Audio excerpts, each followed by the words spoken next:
फसुबहान अल्लज़ी बियदिही मलकूत, तो पाक है वो ज़ात कि जिसके हाथ में मलकूत है।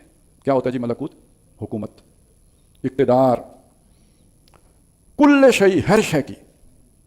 लेकिन बयानिए वाले कहेंगे इंसानों को छोड़कर। ऐसा ही होगा ना? तो क्या ये इस्तिस्ना है कि इंसानों का भी हाकिम वही है? हाँ, यही वो बात है जो हम समझाने की कोशिश कर रहे हैं कि ये कुरान मजीद हमें ये बताता है कि हाकिम अल्लाह है और अपनी हुकूमत में किसी को शरीक नहीं करता। हर शय का इक़्तिदार उसके हाथ में, हर शय का हाकिम वो है। मतलब पाक है वो ज़ात जिसके हाथ में हर चीज़ की बादशाही है। और एक बात नोट कर लें, हर दौर में शिर्क मुख्तलिफ, कभी किसी ने सितारों को पूजा, कभी किसी ने जो है ना वो सूरज को पूजा, कभी किसी कौम में क्या बुराई पैदा हुई, कभी कोई जो है ना वो जिनसी बेरा रवि पैदा हो गई, कभी क्या हो गया। हमारे दौर में बुत प्रस्ती अब उस तरह नहीं होती, हिंदू भी नहीं करते, बस वो उनकी रवायत है, रखे हुए हैं, उनके वो अभी मजहबी मकामात महफूज हैं। लेकिन किसके पास फुर्सत है? लोग अल्लाह की नहीं मानते, मस्जिदों में नहीं आते, तो बुत पूजेंगे। अभी आज इस ज़माने में कोई नहीं पूछता, छूट गए दीन से, लोग दूर हो गए, परवाही नहीं करते। आज के दौर का शिर्क असल में इक़्तिदार का शिर्क है, जिसमें सारी नौ इंसानी मान चुके हैं हुकूमत इंसान की, बुतों की नहीं, आलिहा की नहीं, आज अपनी हुकूमत, हमारी हुकूमत है। ये वो बात है जो इकबाल ने हमें समझाने की कोशिश, क्योंकि वो जानते थे आज का ज़माना क्या है। आमतौर पर हमारे जो भी उलमा भी नहीं वाकिफ़, क्योंकि उन्होंने इस ज़माने को नहीं देखा, वो तो अभी तक वही किताबें पढ़ रहे हैं जो आज से 400 साल पुरानी, 700 साल पुरानी थी, तो वो उस ज़माने से वाकिफ़ हैं, आज के ज़माने की गुमराहियों से नहीं वाकिफ़ हैं। और जो हमारा बहुत पढ़ा लिखा, जिसे हम इंजीनियर कहते हैं, जिसे हम जो है ना डॉक्टर कहते हैं, कंप्यूटर साइंसेज में जिन्होंने जो है ना वो बड़े डिग्रियाँ ली हुई होती हैं, उनका मसला है कि उन्हें पता ही नहीं सिस्टम किस शय का नाम है। वो तो अपने शोबे में गुम हो गए, उस शोबे में तो कोई गुमराही नहीं है। भाई बिल्डिंग ना काफिर होती है ना मुसलमान होती है, तो उसमें क्या फर्क पड़ा? ना सीमेंट मुसलमान होता है ना काफिर होता है, ना जितने हथियार आपने इस्तेमाल किए वो मुसलमान या काफिर होते हैं। तो इसी तरह कोई डॉक्टर बन गया तो पेट मुसलमान होगा या काफिर होगा, और गुर्दा मुसलमान होगा या काफिर होगा, या दिल उसके बारे में किसी ने जान लिया तो अंदर से ना कुफर निकलेगा ना शिर्क निकलेगी। मसला क्या है? मसला आके पेश आता है सारा सोशल साइंसेज में, इकोनॉमिक्स में, पॉलिटिकल साइंस में। वो अव्वल तो कोई पढ़ता नहीं, और पढ़े तो वो पढ़ता है जैसे समझ ही नहीं आती।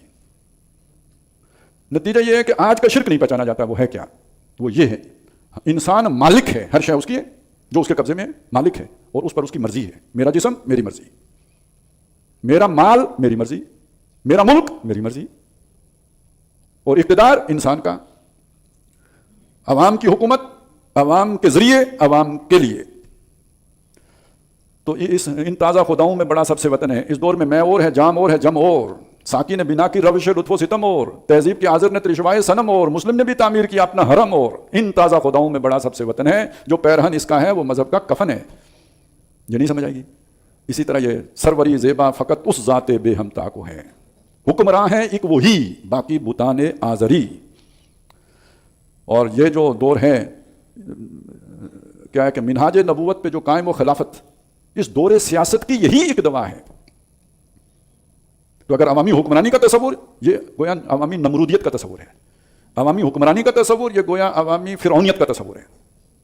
फिरौन एक ज़ात में फिरौन था, ये अवामी फिरौनियत है, ये अवामी नमरूदियत है।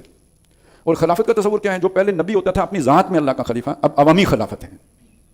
बस इतना सारा रूह का फ़र्क है। उसके अंदर से हुक्मरानी का खन्नास निकाल के खिलाफत का जो है ना वो रूह दाखिल कर दी जाए। यही निज़ाम आपका, हाकिम अल्लाह को मान के खुद वाइसरेंसी पे आगे आ जाए, यही तौहीद पर मबनी हो जाएगा। तो फसुबहान अल्लज़ी बियदिही मलकूतु कुल्लि शै, हर शय की बादशाहत उसके हाथ में है।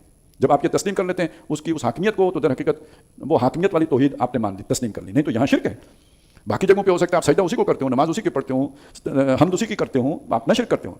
लेकिन आपने जब दूसरे को हाकिम मान लिया, ये तागूत है। वह इलैहि तुरजाऊन, लौट के उसके पास जाओगे। सबसे पहले वहाँ ये पूछेगा, वैसे तो कहते हैं नमाज का पूछेगा, लेकिन जो कोस सबसे पहले बजाया जाएगा वो ये होगा कि लिमनिल मुल्कुल यौम, आज बादशाही किसकी है? तुम क्या समझते थे बादशाह कोई फलाना है और फलाना है? मैं बादशाह था, तुमने नहीं पहचाना, आज बताओ कौन बादशाह है? जिनको तुमने बादशाह समझा था वो बादशाह है या मैं बादशाह हूँ? फिर एक एक आएगा तो उसके सामने फिर नमाज का भी पूछे, वो फर्दन फर्दन है, उधर नमाज का पूछा जाएगा। पूरी नौ इंसानी के सामने पहला सवाल यह है कि बादशाह कौन था? वो आपने गोली कर दिया, उसकी कभी तकाजे को सोचा ही नहीं।